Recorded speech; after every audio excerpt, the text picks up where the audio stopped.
Guys, the 5.3 banners have been officialized, and in this video we'll go over the featured 5 stars of the patch and how pull-worthy they are. I will do this by analyzing multiple situations and parameters, so you can hopefully have a good idea of how valuable they will be for your account. So, the first character I will talk about here is of course the Pyro Archon, Mavuika. Mavuika is a very unique character in the scope of Genshin Impact because she can cover 2 different roles, main DPS and sub DPS, and she's at least pretty great at both of them. When it comes to her, the main parameter you have to care about is whether or not you have some specific Natlan characters on your account. Long story short, in order to use her burst, she mostly needs characters in the team to consume Night Soul points, and this can only be done by Natlan characters or Pyro main character. When played as a main DPS, this really restricts her team flexibility a lot, because if you don't have Citlali, Shilonen or Ororon, you really won't be able to do great stuff with her. And more specifically, out of these 3, Shilonen and Citlali are the ones that enable her damage ceiling the most. And considering that both are limited 5 stars and one of them is coming out this patch is Citlali, this is not optimal. But if you have one of these 2 or both, she will be able to dish out the kind of damage nobody else in the game can replicate really. Constellation 0, granted you play her in her optimal teams, Mavuika has the highest damage ceiling in the game, and that also comes with full interruption resistance,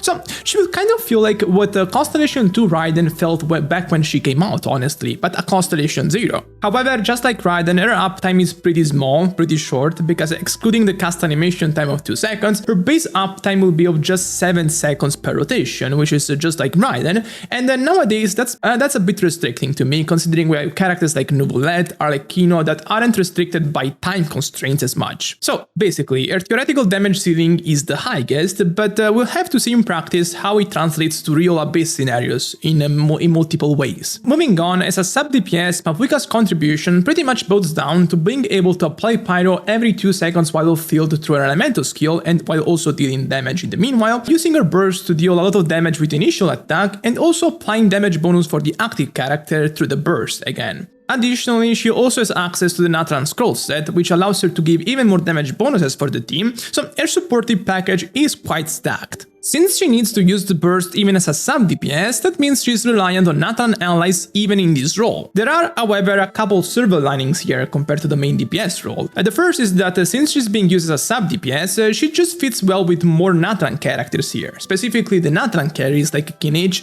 Molani and Chaska that will be able to battery her pretty significantly. The second is that she can also gain the points needed for her to use the burst when the characters on the team use normal attacks, so in this role when she's paired with a heavy normal attack damage dealers like Risley, Yoimiya, Arlecchino, she will be fine even without Natlan characters in a way. But still, using her with Natlan teammates is definitely the way to maximize both her damage and her supporting capabilities, so if you can do it, then she's not amazing, let's say. In fact, in her optimal scenarios, she's more or less able to match Xiaoling in the Pyro niche in terms of damage, while also being able to support a ton. Without a Natlan teammate, her damage kind of falls off, while her support remains decent enough to surpass Xiaoling in that sense, so she's still okay, just not amazing again. One thing she's definitely worse than Xiaoling at, though, is application frequency, because she will only be able to apply Pyro every 2 seconds, while Xiaoling can apply Pyro every second or even faster. So for teams that specifically need that amount of application to function, like Nuvolette Vape, Ganyu Melt,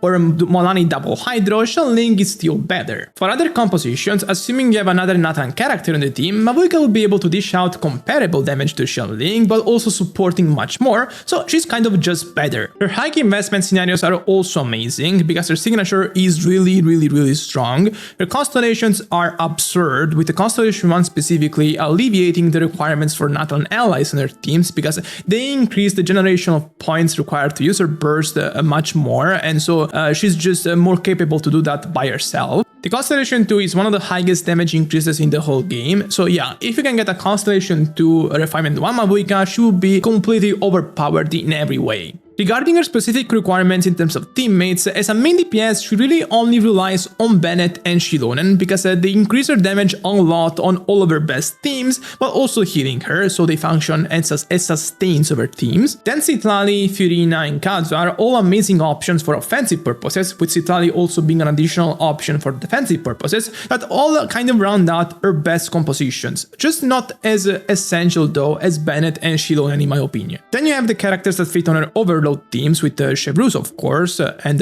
Ororon, that is the only Natran character that can fit on those teams, so is pretty essential there. And then Fischl. Yelan is kind of a lesser Fiorina here, because she only functions if Mavuika uses normal attacks, but in her best rotations, Mavuika uses charge attacks actually for her damage, so Yelan will just be worse because she will force you to use normal attacks instead. Rosaria, Charlotte, Diona are all decent options for her melt teams with Citlali, so they're pretty good. Emily for some burning compositions, Sucrose as a Kazu alternative, and then just some suboptimal characters like Shelling for Monopyro, Zhongli for more defensive purposes, Chiori for double Geo compositions, Sigewin for some Fiorina compositions to vape, Sincho as a lesser Yelan offensively, Shenhe as a Rosaria alternative, and so on. Next, regarding her teammates in her sub DPS role, my disclaimer here is that all of these selections include the presence of an extra Natran character on these teams. So for example, for Clorinde, she is best in slot on her overload Chevrus teams that have the highest damage ceiling out of any Clorinde team, but this includes the presence of Aurora on team. For Vrizdie, you kind of need Shilonen or Citlali on team for her to be maybe best in slot. Navia, you need Shilonen on team. Itto, you need Shilonen on team. Novolet, you need Shilonen on team.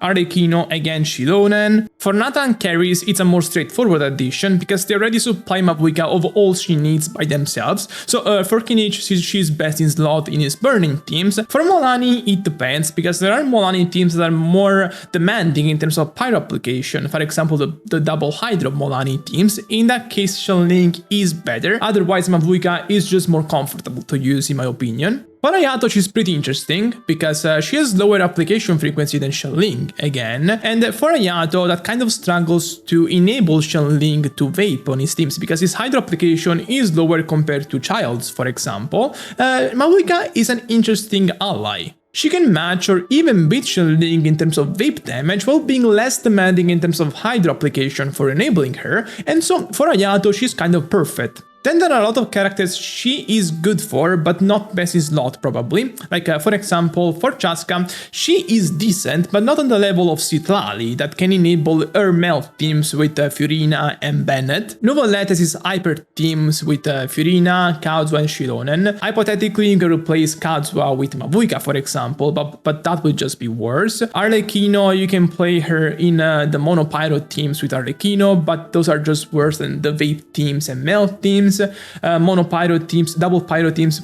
for Wanderer as well, but that's not better than playing the Hyper Wanderer compositions with Fiorina, and so on. For Child can enable Shelling pretty amazingly, and in a situation where she's maximized, she can at least match Mavuika in terms of damage, and honestly I'm not confident saying that Mavuika is better in this case. For Ganyu, she does not have the pyro application frequency to enable her in all scenarios, because the Ganyu likes to use her burst in her melt teams, and alongside with her charge attacks she will be applying a lot of cryo that Shelling can sustain better with her pyro application. On the opposite, Vrizdie applies less cryo than Ganyu in that scenario, and so Mavuika can enable him better than Shelling here. For Raiden, she just kind of a no, because her burst, Mavuika's burst doesn't consume energy but fighting spirit, so she won't supply Raiden of the resolve stacks. She really needs to deal as much damage as possible, so for her she just kind of a negative. And that's pretty much all you need to know about Mavuika. Now let's talk about Citlali, but first let me remind you that if you enjoy my content but you haven't subbed yet, please consider doing so, because it really makes me notice your support. Citlali is a cryo support slash shielder. The thing that makes her appealing on top of that though is that she can apply cryo from off-field pretty consistently, and that makes her able to enable melt compositions for pyro carries like nobody else did before her. Specifically, through her kit, she reduces resistance for pyro and hydro damage by 20%, she has access to the Natran scroll set like other Natran characters are, and since she is a catalyst character, she can use great supportive weapons like Thrilling Tales for example, to increase the damage of attack scaling characters for one. All of this means that either through solo cryo setups with her alone, or double cryo cores with her and Rosaria, her and Shenhe, and so on, she enables some of the best compositions for pyro carries. And as I said before, she also provides a shield, so she's a defensive unit with great offensive upside for teams. Now, to compensate for her great offensive potential, her shields are not the best, like she's weaker than Zhongli or even Layla in that sense, but it's acceptable because the shield will still be kind of durable, and of course, again, she's great offensively, and that kind of makes up for it in my opinion. On teams that don't include melt reactions, she is still solid overall, because she's still a shielder that can be a good support through the Nathan Scroll set and some catalyst weapons that enable buffs for teammates, so she's still pretty good. And since her resistance reduction is also for hydro damage, she's legitimately an amazing support for Freeze teams as well. Her high investment upside is pretty great all around, because her signature and constellations increase her supportive utility and shielding utility. In particular, her signature makes her give the active character a 28% damage bonus, which is pretty significant, and also gives her a lot of elemental mastery, which is the scaling stat of her shield, so it increases her shield durability like no other weapon can. Her constellation 1 makes the active character deal increased damage based on her elemental mastery, so it makes her support a bit more varied and stronger. The Constellation 2 makes her give the active character 250 elemental mastery and also makes her reduce more pyro and hydro resistance, so she becomes even more of an optimal support for melt team specifically. When it comes to her preferred teammates, there is of course a preference for all of those characters that can consistently trigger melts. So we have the pyro carries like Gaming that is already accustomed in playing in melt setups, Arlecchino for double cryo, solo cryo setups, Uemiya, Mavuika. Asuka can of course also trigger melts when paired with pyro and cryo characters, since her bullets take the element of her teammates, and her teams with Shenhe, Furine and Bennett are already her best ones, and Citlali will just be an upgrade compared to Shenhe. But there are also pyro carries she might not synergize with as well as she does with these ones. For example, Line, who is a carry whose passive directly pushes him towards mono pyro teams because he gets damage bonuses for that. And so while Citlali is a very good teammate for him because enabling melt is still very strong regardless, and she's also a shielder for Line, who is very comfy because Line really struggles being played without a shielder, there might be better possibilities for him depending on the scenario. Or for example, Huto and Klee that have faster pyro application than Arlecchino, Mavuika, Gaming, and so for them to melt consistently might not be that easy. They just fit better in other setups like Vape or Monopyro in the case of Klee.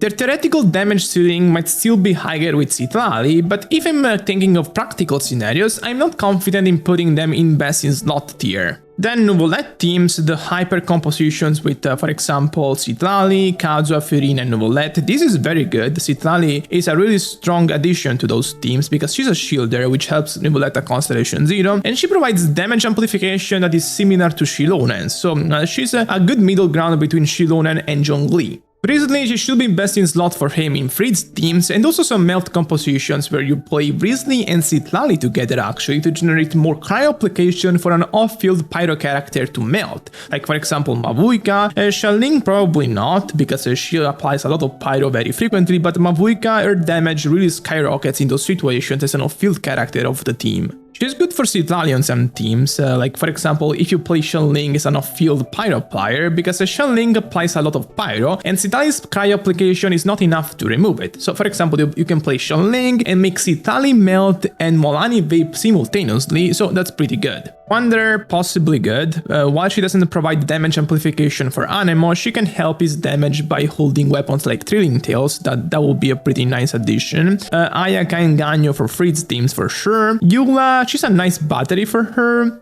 not a lot of damage amplification in her case, but she's a nice battery for her while also being a shielder. Ayato and Kokomi for Freeze teams mainly, that can be good for them. Or even melt teams honestly, like you can play Ayato and Citlali together to freeze opponents and then allow an off-field character like Mavuika to melt. That's a possible scenario. Next up we have Arlecchino. Arlecchino that is coming out as the second pyro DPS of this patch. Arlecchino for me is pretty simple. If you're getting Mavuika, then she has not much value. If you're not, then she still has a lot of value. And it's not even just about Mavuika being stronger, it's just that if you're planning to get Mavuika to play her own field, she just shares a lot of teammates with Arlecchino. Like we have Bennett, Shilonen, Citlali, those are basically the best teammates for Arlecchino that Mavuika will be taking, and so you won't have much left to make Arlecchino good on your account. But as a baseline, Arlecchino is still a great DPS by herself that has amazing high investment potential, and so if you want to pull for her to be your main DPS, you won't be disappointed.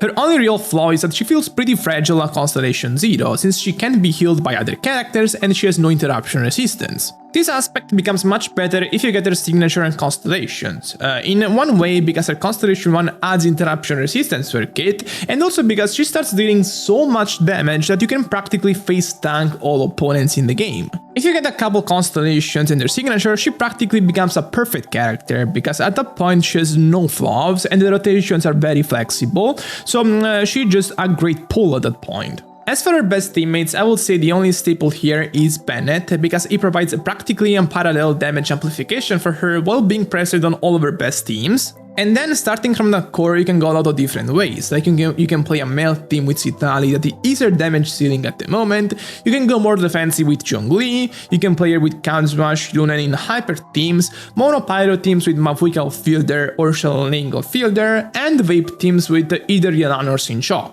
Then you have the Burning and Overload teams that are pretty great for her, but I wouldn't say on the same level as these cores.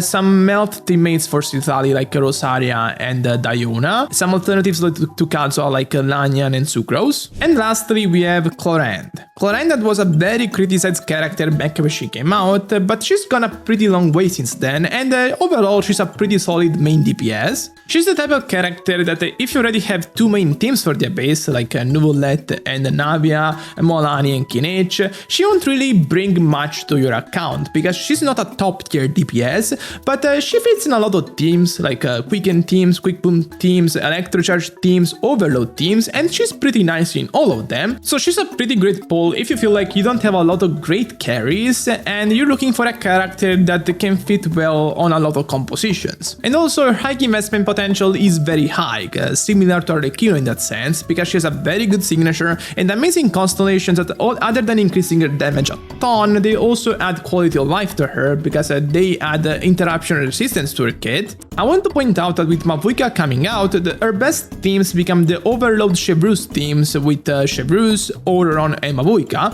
So if you want to enable her ceiling, you have to pull Mavuika on this patch. But still, she's not the type of carry that depends on a single specific support. Like, there is not an ally that makes or breaks her. Her teams vary a lot. Like, for example, Mavuika, Chevreuse, Auroron will be amazing for her on Overload or Overvape teams, but they're not a must for her to be great, because she's also great on Quicken teams or Quick Boom teams with Nahida, Baiju, Kirara, Fiorina, Fisho, Auroron again, or even more typical Electrocharge teams with Yelan, Shilonen, Kazuha. She really has a lot of situations where she's good. To a lesser extent, there are the double Geo teams with Chiori and Zhongli, the quick burn teams with Emily. What she doesn't fit great with is characters with long cooldowns, so we have Xiaoling at 20 seconds cooldowns, Xingqiu at 21 seconds cooldowns. These characters are strictly worse than their counterparts. In their case will be Mavuika for Xiaoling and Yelan for Xingqiu, because the Mavuika and Yelan just have shorter cooldowns that fit